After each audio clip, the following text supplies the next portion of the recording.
Assalamualaikum warahmatullahi wabarakatuh. Bagaimana kabar Ananda sekalian? Semoga Ananda tetap sehat dan tentunya tetap semangat mengikuti pembelajaran dari rumah.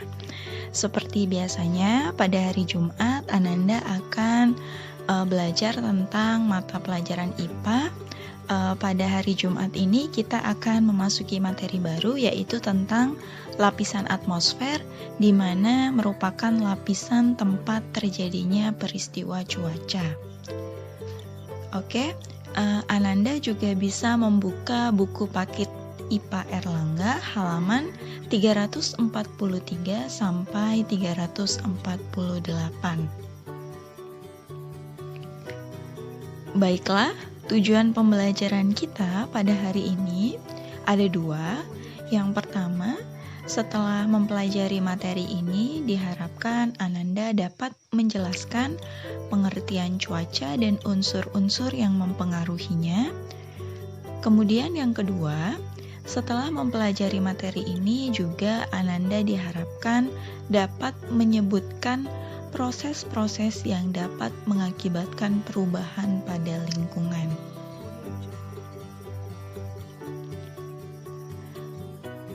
Yang pertama yaitu pengertian cuaca. Lapisan atmosfer merupakan lapisan gas yang menyelimuti bumi.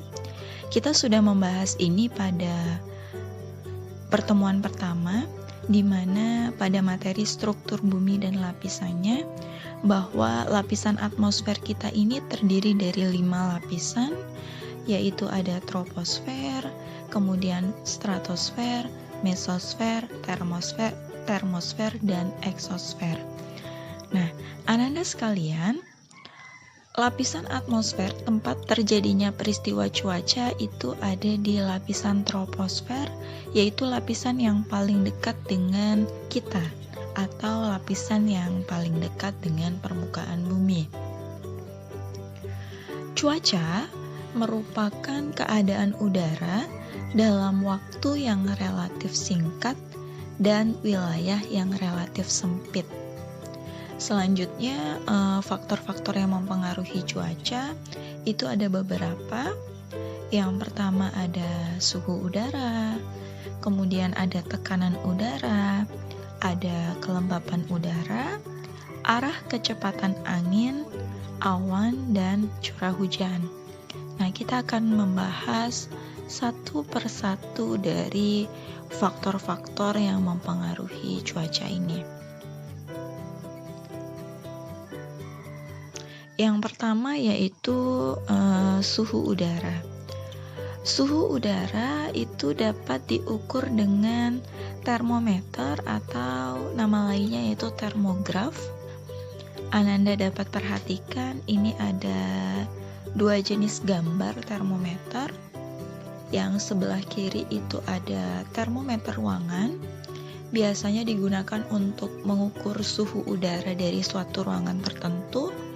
Misalnya Ananda ingin mengetahui ruangan kelas Ananda suhu udaranya berapa, maka kita bisa menempatkan termometer ruangan ini di kelas. Kemudian nanti akan terbaca suhu udara di dalam kelas kita itu ada berapa derajat. Selanjutnya, gambar yang di sebelah kanan itu adalah gambar termometer maksimum dan minimum. Jadi termometer maksimum dan minimum itu adalah termometer yang dapat digunakan untuk mengukur suhu ruangan juga, tetapi dia bisa mengukur suhu maksimum dari ruangan itu berapa dan suhu minimum dari ruangan itu berapa. Misalnya seperti tadi, kita ingin mengetahui sebenarnya berapa sih suhu maksimum di ruangan kelas kita dan berapa sih suhu minimum di ruangan kelas kita, maka kita dapat menggunakan termometer maksimum dan minimum. Selanjutnya, unsur-unsur yang mempengaruhi cuaca. Yang kedua yaitu tekanan udara. Jadi, Ananda sekalian, udara itu memiliki berat. Nah, berat udara itu akan menekan permukaan bumi. Tekanan udara dapat diukur menggunakan suatu alat yang dinamakan dengan barometer.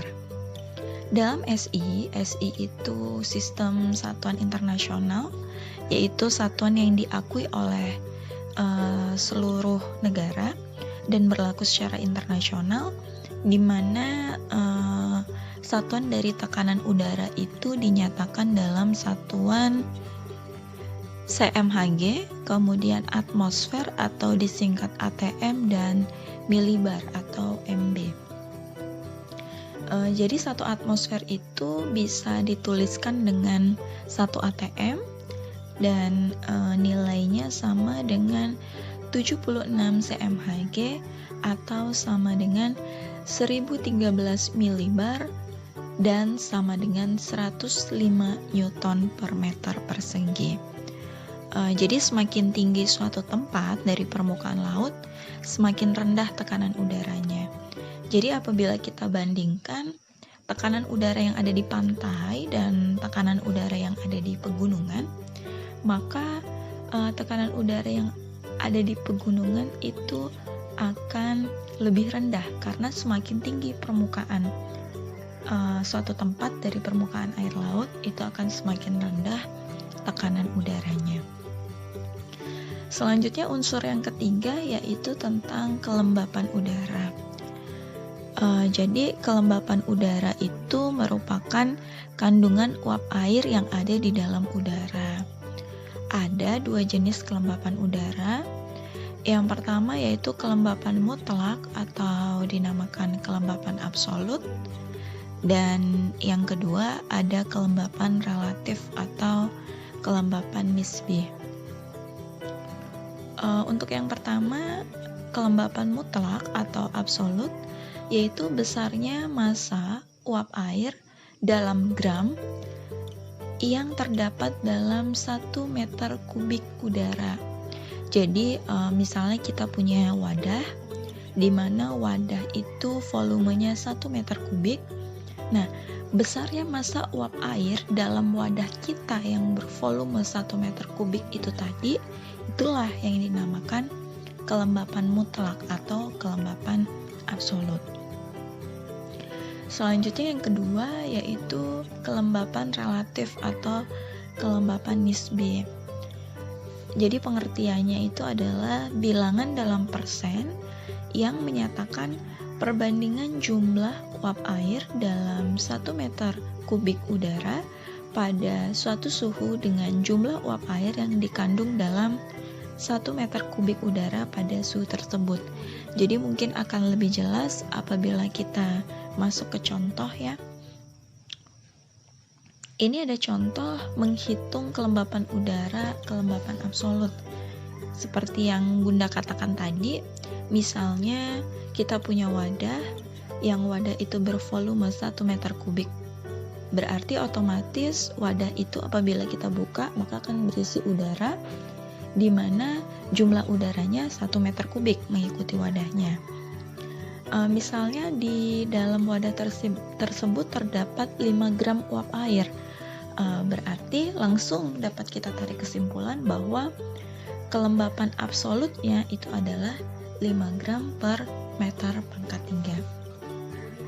3. Selanjutnya untuk contoh menghitung kelembapan udara dalam kelembapan nisbi, misalnya pada suhu 6,7 derajat Celcius, dalam 1 meter kubik udara terdapat 5 gram uap air. Nah, sedangkan pada suhu tersebut, yaitu pada suhu 6,7 derajat Celcius itu tadi, dapat mengandung 6,6 gram uap air. Jadi kelembapan nisbinya itu bisa kita hitung menggunakan rumus ini. Kelembapan nisbi sama dengan kelembapan mutlak udara per nilai jenuh udara dikali dengan 100%. Jadi tinggal kita masukin aja angkanya. Tadi kan kelembapan mutlaknya diketahui di soal ada 5 gram, maka kita masukkan 5 gram dalam rumus per kelembapan nisbi udaranya, di mana udara tersebut dapat mengandung 6,6 gram uap air, berarti kita masukkan 6,6 gram dikali dengan 100%. Maka nanti akan dihasilkan 76%. Jadi kalau misalnya satuan dari kelembapan absolut itu tadi gram per meter kubik, kalau satuan dari kelembapan nisbi itu adalah persen. Oke, selanjutnya ada beberapa istilah ya dalam kelembapan udara ini. Ada hygrometer, itu merupakan alat untuk mengukur kelembapan udaranya. Kemudian ada hygrograph, merupakan hygrometer yang dapat mencatat sendiri kelembapan udara, jadi automatically ya. Kalau mungkin hygrometer itu banyak jenisnya, ada yang manual dan segala macam, tapi kalau yang hygrograph ini yang otomatis, yang dapat mencatat sendiri kelembapan udaranya. Nah, hasil catatan dari si hygrometer atau hygrograph ini tadi itu dinamakan hygrogram. Selanjutnya, unsur yang mempengaruhi dari cuaca ada arah dan kecepatan angin. Jadi, arah tiupan angin itu dinyatakan dari asal arah anginnya itu dari arah mana. Nah, arah mata angin ini dapat kita nyatakan dalam derajat. Kemudian, laju angin itu dapat bertiup dan diukur dengan alat yang dinamakan dengan anemometer.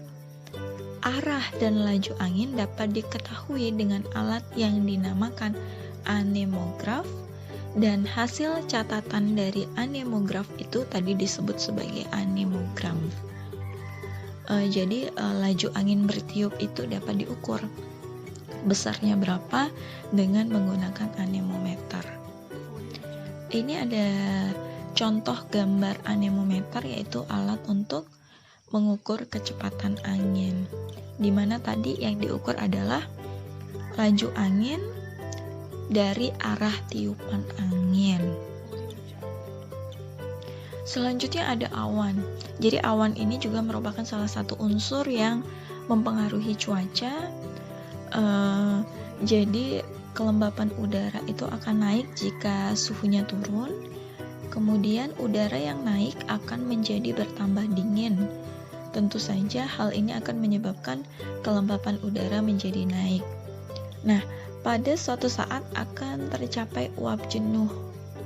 Kejenuhan inilah yang akan menyebabkan pengembunan air atau kondensasi, dan selanjutnya inilah yang akan menjadi awan yang biasanya kita lihat di langit.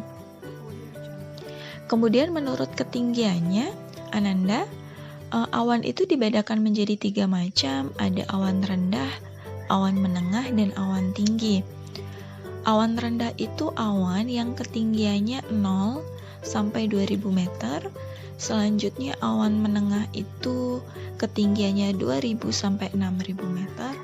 Dan awan tinggi itu ketinggiannya lebih atau di atas dari 6000 meter. Nah, jadi dari awan-awan ini tidak semuanya dapat menghasilkan hujan.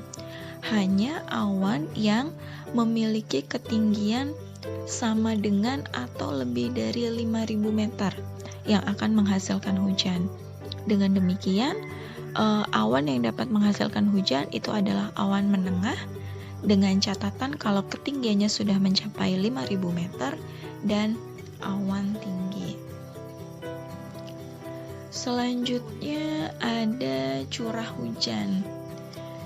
Jadi jika terbentuk awan dan awan ini terus-menerus bertambah dingin, titik air bersama debu yang membentuk awan itu akan menggumpal menjadi butir-butir yang lebih besar dan lebih berat. Nah, butir air yang besar dan berat itu akan turun ke permukaan bumi, dan itulah yang dinamakan dengan hujan. Jadi ada 2 macam alat untuk mengukur curah hujan. Yang pertama itu ada alat penakar hujan biasa, di mana alat ini mengukur banyaknya hujan yang jatuh selama 24 jam dengan menggunakan gelas ukur. Jadi ini masih manual ya. Banyaknya hujan yang jatuh ditampung selama 24 jam menggunakan gelas ukur, baru nanti akan kita hitung curah hujannya berapa. Kemudian yang kedua yaitu alat penakar hujan otomatis. Jadi alat ini langsung bisa mencatat curah hujan dan akan terbaca hasilnya pada kertas yang dipasangkan pada alat itu. Jadi ini sudah otomatis dan sudah lebih canggih. Nah, berdasarkan cara terjadinya hujan, hujan itu ada 3 macam, yaitu ada hujan konveksi atau hujan zenit, yaitu merupakan hujan di daerah tropis yang tanpa mengenal musim hujan. Jadi hujan ini terjadi karena massa udara panas membumbung ke atas. Pada lapisan atas uap air berkondensasi menjadi awan cumulus karena suhu rendah. Selanjutnya hujan yang kedua yaitu hujan pegunungan atau oceanografis, yaitu merupakan hujan yang terjadi di lereng gunung. Hujan ini terjadi karena angin yang lembab terdesak naik ke lereng gunung, sehingga pada ketinggian tertentu akan berkondensasi dan kondensasi itu akan jatuh menjadi hujan. Selanjutnya yang ketiga yaitu hujan frontal, yang merupakan hujan yang berhadapan dengan penguapan langsung. Jadi hujan turun tetapi pada saat yang bersamaan juga terjadi penguapan. Nah, biasanya ini terjadi di lautan bebas.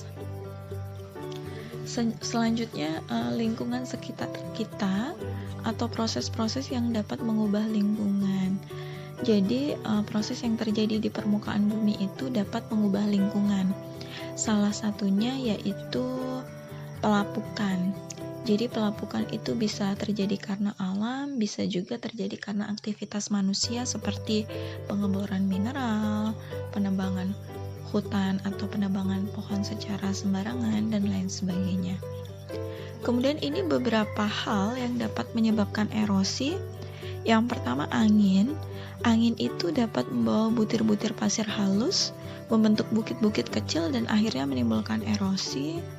Kemudian air itu kan dapat menghanyutkan lapisan tanah sehingga nantinya akan menimbulkan erosi. Begitu juga dengan gletser, dia dapat menghanyutkan lapisan tanah. Selanjutnya ada air laut. Jadi ombak yang dihasilkan dari air laut itu dapat membentur pantai dan lama-kelamaan kalau hal tersebut terjadi maka akan mengakibatkan bebatuan di sekitar pantai itu menjadi runtuh dan mengalami erosi. Selanjutnya yang terakhir yaitu gerakan tanah. Jadi gerakan tanah itu merupakan gejala yang sering terjadi di pegunungan. Nah, gerakan tanah itu secara otomatis juga akan menimbulkan erosi. Nah, demikianlah penjelasan Bunda tentang materi kita, yaitu lapisan atmosfer, di mana lapisan tempat terjadinya peristiwa cuaca, sekaligus tentang proses-proses yang mengubah lingkungan. Untuk selanjutnya, bagi Ananda, apabila ada yang ingin ditanyakan, dipersilakan kita lanjutkan diskusinya melalui WA Group. Kemudian nanti kalau sudah selesai tanya jawab dan dianggap paham semua, nanti akan Bunda beri tugas soal pilihan ganda dan esai. Nantinya akan kalian kerjakan melalui Google Form. Baiklah, demikian Ananda. Terima kasih atas perhatiannya. Bunda ucapkan wassalamualaikum warahmatullahi wabarakatuh.